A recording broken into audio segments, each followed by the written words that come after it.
अस्सलाम वालेकुम, कैसे हैं आप सब? उम्मीद करता हूँ खैरियत से होंगे। अच्छा, अभी टाइम मिला और आज लेट हो गया। कुछ लाइट के इशू थे, कुछ काम ज़्यादा थे, कुछ मैं आज इत्तेफाक से लेट हो गया और लेट होने की बहुत सारी वजूहत भी हैं। खैर, अच्छा चलें, आज गोल्ड की ओपनिंग बायर कॉन्फिडेंस में है और मार्केट ने काफ़ी अच्छा कल ये फॉरेक्स की मूव है। कल एक ऑक्शन में पी टैप बना हुआ था, वैल्यू पीओसी आप शिफ्ट हुआ है। ये किसका है? ये फॉरेक्स का चार्ट है, ठीक है। फॉरेक्स के चार्ट में और फ्यूचर के चार्ट में कुछ डिफरेंस चल रहा था, वो भी हम देखेंगे। अच्छा, एक चीज़ जो अक्सर देखने में आती है, जो कि मैं ट्रेडिंग व्यू पे देख रहा हूँ और इसको मैं अभी आपको दिखा देता हूँ। ये देखिए, जब कभी ये आखिरी टीपीओ जो स्प्रेड की ओवरलैपिंग ज़्यादा हो जाए, ये डीटीएफ एक्टिविटी कहलाती है। एक ये स्प्रेड का ओवरलैपिंग ज़्यादा होने पे ये जो सामने यहाँ पे एक मिनट, यहाँ पे अगर वॉल्यूम बहुत ज़्यादा आ रहा है ऊपर, तो ये जो वॉल्यूम आ रहा है ये वाला और ये स्प्रेड ऊपर नहीं जा रहा, काउंटर। और अगर ये इस तरह का स्प्रेड है, ये वाला जो आईबी के बाद मार्केट ने जो एक ऊपर मूव किया और वॉल्यूम उस पर बढ़ता हुआ आया, स्प्रेड बढ़ा, ये रियल बाइंग है। लेकिन उससे ऊपर उस बाइंग को क्यों रोका गया? ठीक है, एक चीज़, चलो ये चीज़ आपने लाजमी देखनी। अच्छा, आज अगर हम फॉरेक्स की बात करें, स्ट्रॉन्ग बायर कंट्रोल, आईबी हमारे बायर कंट्रोल में है। ये जो टीपीओ था, अगर ये वाला ये जो बिग है, इसकी क्लोजिंग अपने मिड से नीचे होती तो मैं ये कहता ये क्लियर हुआ, मार्केट वापस पीओसी पे आती, ये मेरा टारगेट होता पीओसी। खैर, डे हाई पुअर था, पुअर ने टूटना है, अनफिनिश्ड ऑक्शन है, ऑक्शन चला तो चल ही रहा है फिलहाल। अच्छा, इस तरह की कंडीशन हो रही है ये लाइट सा रिस्पॉन्स है, ये नहीं कह लें फर्स्ट अटैम्प्ट, फिर अभी भी कोई रिस्पॉन्स ही क्रिएट किया जा रहा है। लेट्स सी क्या होता है, मैं पहले सारी चीज़ें देख लूँ। तो ओवरऑल मार्केट जो है वो बायर के कंट्रोल में, स्ट्रॉन्ग जो है वो बुलिशनेस देखने को मिल रही है। कहाँ पे मिल रही है, क्यों मिल रही है, इस एरिया में ऐसा क्या है, वो हम अगर देखें तो हमारे पास, अच्छा चले वो मैं भी बड़े टाइम फ्रेम में बाद में शिफ्ट हूँगा, पहले मैं ये क्या है जीसी गोल्ड को भी देख लूँ। अच्छा, ये देखें, जो इन्वेंटरी किसी वजह से डिस्टर्ब थी गोल्ड की वैल्यूज़ में और उसमें फ़र्क आ रहा था, वो काफ़ी हद तक बैलेंस हो गया, मतलब सही हो गया, रिलायबल हो गया। ये 1 2 3 ये 3 दिनों का, ये 4 दिनों का जो बैलेंस था वो आज ब्रेक हुआ है। आज का ये प्रोफाइल, वैल्यू ऊपर है, बायर कंट्रोल में है, मार्केट बाय में जा रही है। अगर किसी लम्हे मार्केट इस डायरेक्शन को डाउन करती है, प्रीवियस डे का हाई, प्रीवियस डे का वैल्यू एरिया हाई अगर टेस्ट करता है और वैल्यू जहां ऑलरेडी है यहीं रहेगी, तो आपने बाई डालना है।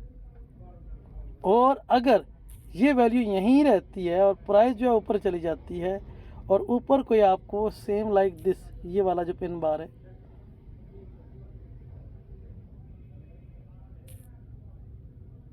ये पिन बार अगर यहाँ टॉप पर मिलता है तो उसे आपने ट्रेड करना है। टारगेट, पहला टारगेट ये होता है पिछले डे का हाई, फिर वैल्यू और एचवीएंस, ठीक है।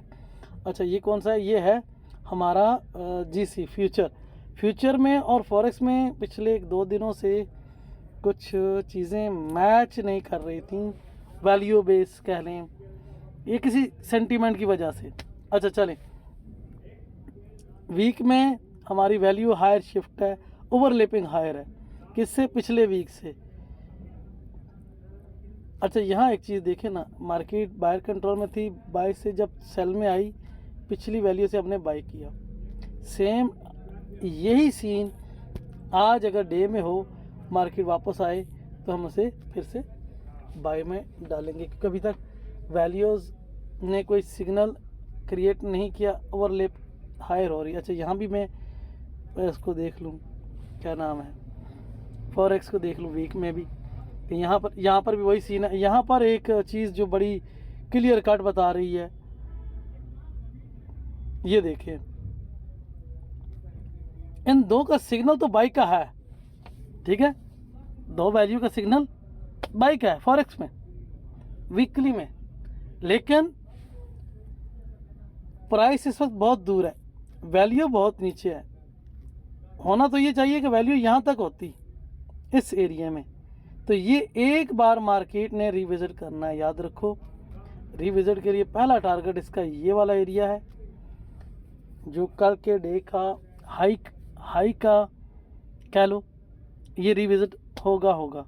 उसके बाद अगला टारगेट ये एरिया है, फिर ये एरिया है, और उसके बाद ऑलरेडी ये वैल्यू, ज़ाहिर सी बात है, जैसे जैसे एक्सेप्टेशन ले रहा है ये वैल्यू वाइडर होगी। अगर वैल्यू यहीं रहती है, आज अगर फ्राइडे होता, मार्केट यहाँ होती, प्राइस यहाँ है, कोई भी न्यूज़ होती, तो मैं उस न्यूज़ पे यहाँ सेल लगा देता। थोड़ी सी ऊपर उठने के बाद इसने वापस आना था, यहाँ मेरा टीपी होता और इसी जगह से मैं कोई और बाय डालता, फिर वापस किसी एडजस्टमेंट में क्लोज होती और ये वैल्यू एडजस्ट हो जाती, बैलेंस हो जाती। वैल्यू बेस्ड बात कर रहा हूँ। ऑक्शन तो ऑलरेडी अप का जारी है, स्ट्रांग जारी है, ठीक है। और इसी चीज़ को हम मंथ में भी देख लें, ताकि मार्केट कहाँ खड़ा है, मंथ में क्या उसकी मसरूफियात हैं, क्या वो कर रहा है। मंथ के लिए मैं टीपीयू साइज कर देता हूँ,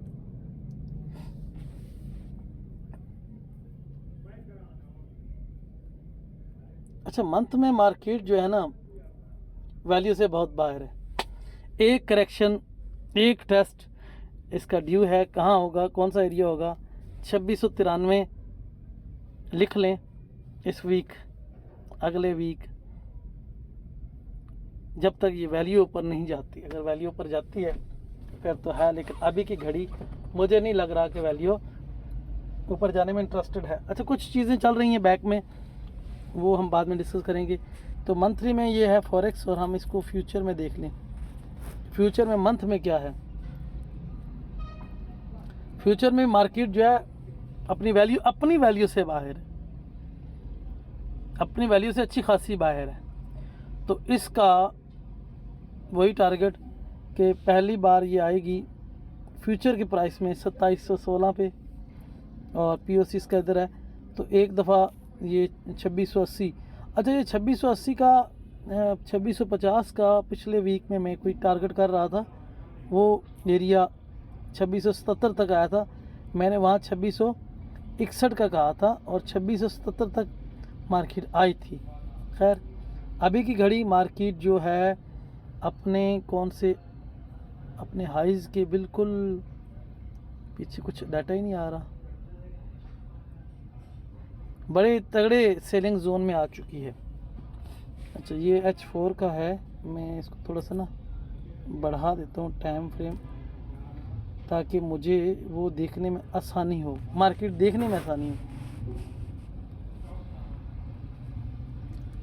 अच्छा, प्रोफाइल मेरी है मंथ की, और लास्ट 3 मंथ की वैल्यू अनचेंज है या सेम है, अनचेंज है, सेम है। तो मेरा एक आइडियल, एक और जो मेरा ब्रैकेट बन रहा है, अब ब्रैकेट के हाई से देखिए, एक हाई मेरे पास ये है, एक हाई ये है, एक हाई ये है, तो ये ब्रैकेट के हाई से मुझे सेलिंग अपॉर्चुनिटी चाहिए।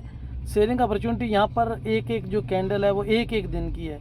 अब ऊपर से नीचे तो 15-20 दिन है, नीचे से ऊपर 8-10 दिन है, फिर 4-5, फिर 8-10, फिर 5-7, फिर 10-15, फिर 5-7, 10 दिन।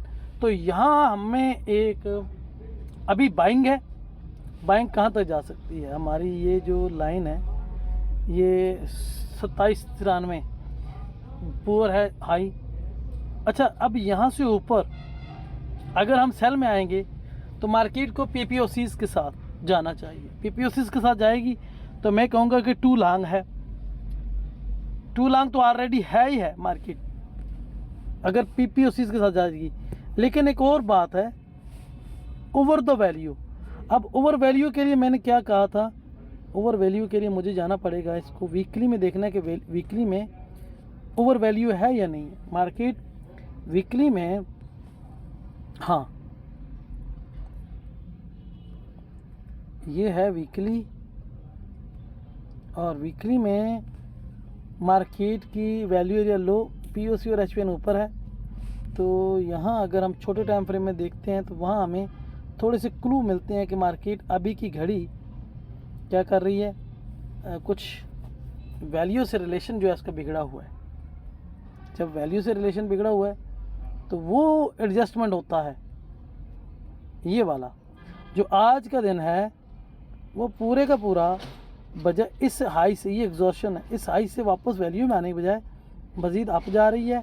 पहले 2 सेशन अभी लंदन नहीं ओपन हुआ है, क्या किस टाइम में बात कर रहे हैं, ये टाइम है हमारे पास 10:20, 19 मिनट हो गए हैं, ठीक है। तो अच्छा, एक चीज़ मैंने चेक की नहीं की, 375 हम टोटली सेशंस में आ गए हैं। तो कल के जो 2 सेशन थे